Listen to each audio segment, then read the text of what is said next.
everybody, I'm Brittany Lewis, a breaking news reporter here at Forbes. Joining me now is Matt Taglia, Senior Director of Emerson College Polling. Matt, thanks so much for joining me once again. Thank you, Brittany. Emerson College and The Hill has a very close poll of all of the key battleground states, showing Vice President Kamala Harris and former President Donald Trump in a very close race. What are some of your takeaways?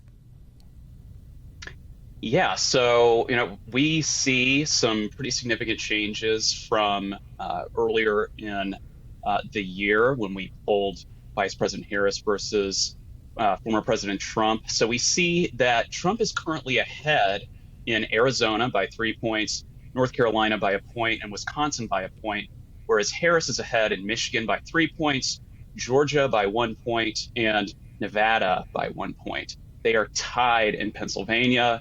And so if we allocated those electoral votes on the map, right now it would all come down to Pennsylvania. So I think we can easily say that, electorally, this is as close as it gets. I do expect to see changes between now and Election Day. There will be fluctuations. We're just getting out of a pretty busy news cycle. We just had the Democratic National Convention. So, there's a lot to take away from this, but I think, this is not necessarily the final word, and this is either candidate's race. Either candidate's race. We have a little bit over 2 months left. Those 19 electoral votes in Pennsylvania are going to be huge. But if we can remember, just a bit over a month ago, President Biden was still in this race right before he dropped out. How big of a shift are you seeing in these battleground states now opposed to back then when he was still in the race? We are definitely seeing shifts from when President Biden was still on the ticket. And we can see that Harris is certainly performing better in almost all cases than President Biden was. And if we compare to our earlier poll that are in these swing states with Harris at the top of the ticket, we can see that she has improved on her margin in all states but Wisconsin. Now, that's not including Nevada and North Carolina. We didn't poll those states earlier. But I think that this is positive movement in her direction. Again, apart from Wisconsin, where President Trump is ahead by 1 point now. But again, I expect this to fluctuate. They're all within the margin of error. So again, any of these states could be won by either candidate. Let's talk about those independents. Where are you seeing them break in these crucial states? Yeah, it's interesting. We see that Vice President Harris is winning independents in all states but Nevada. And again, I think that some of these folks are the most undecided, the most prone to flip-flopping on their candidate choice. So we might see fluctuation there. We have seen it throughout this whole election cycle, whether it was Harris at the top of the ticket or Biden. But these independent voters currently are breaking for Harris by and large, and that does vary by state. Again, there's a higher undecided factor among these independents, and so in states like Pennsylvania, it's going to come down to the wire. I mean, I think this is a really interesting number. Georgia has Harris with the independents at 54%, opposed to Trump at 38%. So how is Trump in the margin of error or even leading in some states where Harris has a real sizable lead with those independents? I'm looking at Georgia, Pennsylvania, and Wisconsin in particular. Yeah, that's a great question. I think that what you see, first of all, that those numbers as far as Democrat, Republican, Independent, that's party affiliation and how people say that they affiliate with either party. So, we do consider that something that is, fairly a robust figure, but ultimately it is self-identified. So we do expect to see a little bit of fluctuation between those numbers, especially in Georgia where there isn't party registration. So really it's kind of a taking and giving between other demographics. So for instance, in Georgia, we can see that former President Trump wins among white voters overall. But we can see that Vice President Harris has really consolidated some of that African-American vote, the Hispanic vote, which is also fairly sizable in Georgia, and certainly in these other states as well. We see that across these states that those Hispanic voters. They're breaking roughly 2-1 for Vice President Harris versus former President Trump. So it's really sort of a give and take between all these different demographics, and in some cases the independent vote share just being lower in some states than in others. Let's talk more about those demographics. Can you break it down by gender for us? And are you seeing a big shift when it comes to male versus female voters in this state? And especially because now with the switch of the Democratic ticket, Kamala Harris, it obviously went from an 80-something-year-old man to a woman. Great question. And I think that we saw a little bit of unexpected results here. So we do find that Vice President Harris is winning female voters overall in all of these states, apart from Arizona, where it is very close, but President Trump does edge out Vice President Harris among female voters. Again, that is certainly within the margin of error for that demographic. So, it could be that, women voters are going to break for Harris on election day. We just aren't sure. But the fact that it's so competitive there, I think that's really interesting. We didn't necessarily expect to see that. We do typically expect to see in these swing states that female voters are going to back the Democratic candidate. That's typically how these results shake out. So, certainly interesting results. It varies by state. It's more competitive in, say, some of these southern states like Georgia and North Carolina than it is in, say, Michigan. But again, these aren't overwhelming numbers either. We're really looking at, plus or minus 10 to 15 points in margin between Vice President Harris and President Trump among women. So yeah, the very interesting dynamics there. I think we're definitely going to be keeping an eye on that vote in Arizona. That's not, again, necessarily what we expected to see, but hey, that's the numbers don't lie. The numbers don't lie, certainly, but what about younger voters? Where are you seeing them? Because ever since we saw Vice President Kamala Harris step into the race, her campaign has really embraced Gen Z. Is that paying off? I think so. We're seeing throughout these states that somewhere between 60 and 65% of these voters who are under the age of 30 are breaking for Vice President Harris. It's when you get into the sort of, let's call them elder millennials, those who are in their 30s, that's where we see a more deviation. In some states, most states, it's very close. We see, roughly 48 to 49%, somewhere in that range for either Vice President Harris or President Trump. Again, that does vary by state. In places like Arizona, again, it was a little bit different. We saw that 30 to 39 demographic is actually breaking for President Trump, and it's by a more significant margin than we anticipated. So, yeah, still some real interesting results there that we weren't necessarily expecting. But I think overall that sort of quote unquote Gen Z vote, that is certainly going towards Vice President Harris now, not in the same way that it was going towards President Biden. He was doing worse among these voters. Harris has certainly improved on those numbers, and I think that's really helping her in some of these states, especially places like Michigan, Georgia, Nevada. Matt, after looking at these numbers, after talking to you, there's a theme of it's anybody's race. You're going to see these numbers fluctuate in the next 2 months. The undecideds in these states are at 2 to 3%.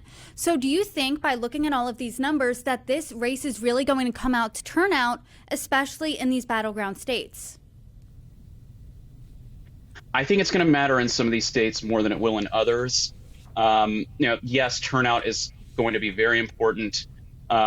In some states like, say, Michigan, if Harris continues with this trend, if she is up by 3%, 4%, something in that ballpark, then the turnout, I think we're not going to be looking at as closely. It's more maybe the overall turnout, certainly, but not necessarily at the demographic level. I think it's states like Georgia, North Carolina, and Nevada, where you've got a really diverse group of voters. And that's where you do want to look at these demographics and how many exactly of all eligible African American voters are going to turn out in Georgia or North Carolina. That could play a significant factor in those states and who ultimately wins. Same goes in Nevada. Same goes for Arizona among Hispanic voters and others. These are pretty sizable groups. Typically these minority groups tend to vote more Democratic. So when you've got margins this close, I think that definitely will play a major impact. I know that everyone's very concerned about the presidential election, obviously, but let's zoom out just a little bit because you also polled statewide elections here. Are you seeing a lot of ticket splitting, a lot of down ballot voting? What does that look like? We are seeing a little bit of ticket splitting, yes, but we found that the Democratic candidate in all of these Senate races is up above the Republican candidate. The exception with a caveat there is Wisconsin. Again, only 1 point separates Baldwin and Hovde. So that is a very close race based on these numbers. That trend may reverse. We've seen it be a much wider margin than we find in this poll. So it could be that that margin is there is more separating Baldwin and Hovde there. So yes, there is certainly a bit of ticket splitting going on. The Senate candidates, Democratic Senate candidates, certainly outperforming the Republicans. But it's more so that I think the Republican candidates are underperforming Trump's top line numbers in a lot of these states. I think that some of these presidential election voters who are coming out to support Trump aren't necessarily interested in the Republican Senate candidate. They may not talk the talk or walk the same walk as President Trump. And so you get some of those independents who, aren't necessarily wedded to the Republican Party, who say, I'm undecided, or I'll vote for the Democrat, or I just won't vote. In this poll, you have some Sunbelt states, some Southern states, some Midwest states. Are the issues facing these voters in these states, do they vary state by state, or are they state specific? What does that look like? They do. They vary state by state, but overwhelmingly, the major issue continues to be the economy, inflation. That has been the theme throughout this election cycle. Folks clearly interact with this every day when they go to the grocery store or they get gas for their car. So, that's top of mind. But we also see that housing affordability is a major issue. That's second in some states. In Arizona, in particular, immigration is a top issue. And so I think overall, these issues, they speak a little bit more towards Trump voters. So the economy, that's something that Donald Trump tends to win on by about a 2-to-1 margin among these folks who say that the economy is their top issue. Then housing affordability is a little bit different, though. That plays into the economy and inflation, but Vice President Harris does much better among these voters. It's something like a 4-to-1 margin in some of these states. If that's their top issue, a lot of these are younger voters as well. So that sort of goes part and parcel to Harris's coalition. And then immigration, of course, that is something that is a bit more of a liability for the Harris campaign, and that those voters tend to vote for Donald Trump. So yes, there is definitely variability, but as always, the economy is top of mind for all of us. A phrase that's been looming in this election is Project 2025, which is the Heritage Foundation's blueprint for a potential second term of Donald Trump. Donald Trump has tried to distance himself from this plan. Republicans, on the other hand, or Democrats rather, on the other hand, have tried to tie him to it, said that these extreme conservative measures would be him if he, or would be America rather, if he is elected again. How do voters feel about Project 2025, and is that a big factor when it comes to November? Well, we found that a plurality either say it makes no difference to their vote or they've never heard of Project 2025. So I do think that there's a little bit of blown out of proportions here as far as what sort of impact this is really going to have on the electorate. And mind you, these are likely voters in swing states. And so they are the most likely to see these ads and to see the press coverage of Project 2025, et cetera.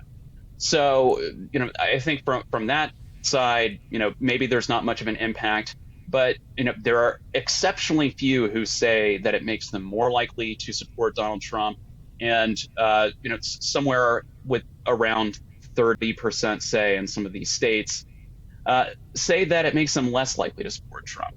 So there is certainly some partisanship there, but there are also independent voters who are saying, yeah, that makes me a little bit less likely to support Donald Trump. I'm sure that the campaigns are, splitting that and targeting these folks. That's not really our job, but so maybe there are some votes to gain here. We don't necessarily see that. We don't necessarily see this really hitting with the likely voter electorate. But, for some of these folks out there, it certainly makes them less likely to support Trump. Far fewer say it makes them more likely. Arguably, one of the most consequential moments of this entire election season was June 27th, the date of the presidential debate between Biden and Trump. It was the impetus that made Biden eventually, a month later, drop out of this race. Now voters have had a little bit over a month to think about Biden as a one-term president, decide what his legacy is going to be in their minds. How do voters in these states think history will remember President Biden as a president? And much like the election itself, people are fairly split. There aren't many who say that he's going to be remembered as an outstanding president, but overall, we find that roughly 50-50 split between folks who say that he's going to be an average or above average president versus those who say that he's going to be remembered as a below average president or poor president. So, again, I think that there's quite a lot of partisanship at play there. A lot of folks who are, happy to rate President Biden just based on the fact that he's part of their camp. But, I don't know that we're necessarily far enough away from the Biden presidency to give it a full rating. But we thought it was interesting to track. We'll probably take a look at this again after the election. Maybe a couple years past that too, just to see how people look back on the presidency.